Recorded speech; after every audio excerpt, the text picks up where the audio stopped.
दोस्तों, deep work इस book का ऑथर है कैल न्यूपोर्ट, जो जॉर्जटाउन यूनिवर्सिटी के कंप्यूटर साइंस में एसोसिएट प्रोफेसर है। कैल अब तक 6 सेल्फ इम्प्रूवमेंट बुक लिख चुका है। कैल कहता है, लोग दो तरीके से काम करता है, पहला डीप वर्क और दूसरा सेलो वर्क। आप सोच रहे होंगे कि इन दोनों के बीच क्या डिफरेंस है। अगर आप बिना किसी डिस्ट्रैक्शन के फुल कंसंट्रेशन के साथ काम कर रहे हैं और कम टाइम में ज्यादा वैल्यूएबल टास्क अचीव कर रहे हैं, तो आप डीप वर्क कर रहे हैं।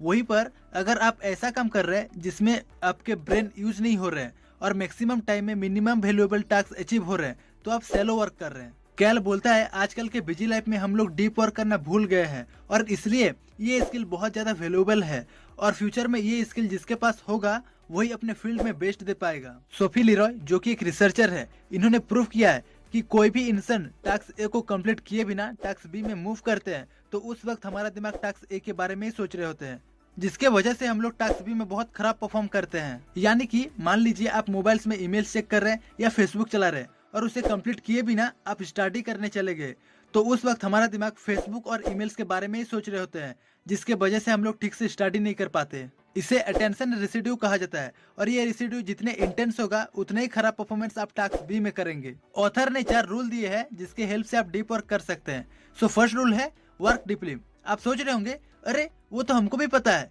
कि डीप वर्क करने से मिनिमम टाइम में maximum amount of knowledge achieve होता है, लेकिन डीप वर्क करे कैसे? इसमें ऑथर बोलता है, आपको 4 ऐसे स्ट्रेटजी के बारे में बता रहे हैं जो आपके माइंड को डीप वर्क करने की स्टेज में ले जाएंगे। वो 4 है monastic approach, bimodal approach, rhythmic philosophy and generalistic approach. अरे कहना क्या चाहते हो? डरिए मत, सबको एक एक करके डिफाइन करते हैं। सो पहला है मोनास्टिक अप्रोच, यानी सन्यासी की तरह, जो अपने गोल को पाने के लिए सब कुछ त्याग देते हैं। इस टेक्निक को यूज करके बहुत सारे लोग अपने गोल को अचीव किए हैं, लेकिन इसे करने के लिए आपको एक आइसोलेशन जगह चाहिए जहां आप डीप वर्क कर सकते हैं। जैसे कि बिल गेट्स, इन्होंने 1974 में बेसिक का पहला वर्जन लिख रहे थे। उन्होंने 8 हफ्ते तक सिर्फ वही काम में लगे थे। उनके फ्रेंड्स बताते हैं, जब गेट्स थक जाते थे तब उसी डेस्क में वो सो जाते थे, और यही वो सॉफ्टवेयर है जिससे $1 बिलियन का कंपनी माइक्रोसॉफ्ट की फाउंडेशन की। जैसे कुत्ते का भौंकना, गाड़ी का आवाज, बच्चे का चिल्लाना, टीवी का साउंड, ये सब आपको डिस्ट्रैक्ट करती है। इन सब डिस्ट्रैक्शन से दूर रहे इस मोनास्टिक अप्रोच की हेल्प से।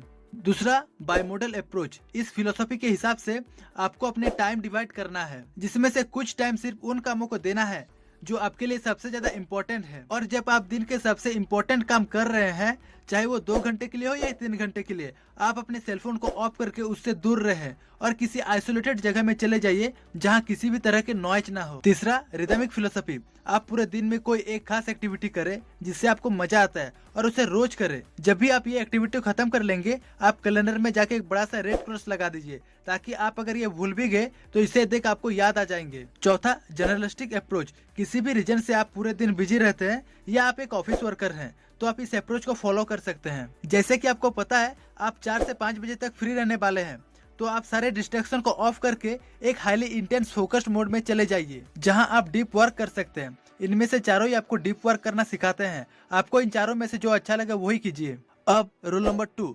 मान लीजिए कोई आदमी जो हर सुबह उठकर एक किताब को पढ़ते हैं जो उसे बहुत ज्यादा प्रभावित करते हैं। वो आदमी ये काम हर सुबह करते हैं, रोज उसी किताब को ही पढ़ते हैं। बार बार एक ही बुक को पढ़ने से उसके दिमाग इस तरह से ट्रेंड हो जाता है कि वो पूरे कंसंट्रेशन के साथ हर सुबह उसी किताब को पढ़ता है, और धीरे धीरे जो जो किताब उसको बोरिंग लगता था वो सब उसे इंटरेस्टिंग लगने लगा। कंसंट्रेशन इस तरह से अचीव किया जाता है।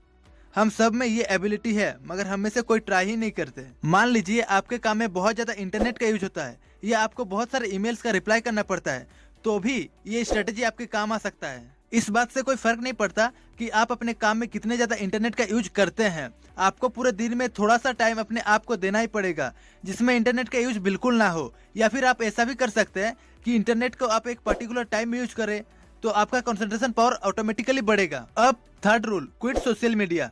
मान लीजिए आपने 25 दिन ऑनलाइन लाइफ छोड़ने का फैसला किया। फर्स्ट वीक आपको थोड़ा मुश्किल लगेगा, लेकिन सेकंड थर्ड वीक में आपको इसका आदत पड़ने लगेगा। फाइनली 25 दिन कंप्लीट होने के बाद आप जब दोबारा ऑनलाइन रहने लगेंगे, तो पता है उस वक्त क्या होगा? उस वक्त आप पहले से भी ज्यादा ऑनलाइन रहने लगेंगे। चाहे आपका कितना इंपॉर्टेंट काम क्यों ना हो, तो किसी भी चीज को एकदम से छोड़ना पॉसिबल नहीं है और ना ही ये कोई सोल्यूशन है। इससे अच्छा आप इंटरनेट को आज के लाइफ में जरूरत है ये सोच के यूज करें, क्योंकि आजकल इंटरनेट के बिना कुछ भी काम नहीं होता। कैल बोलता है, 30 दिन तक आप ऐसा माइंडसेट रखें।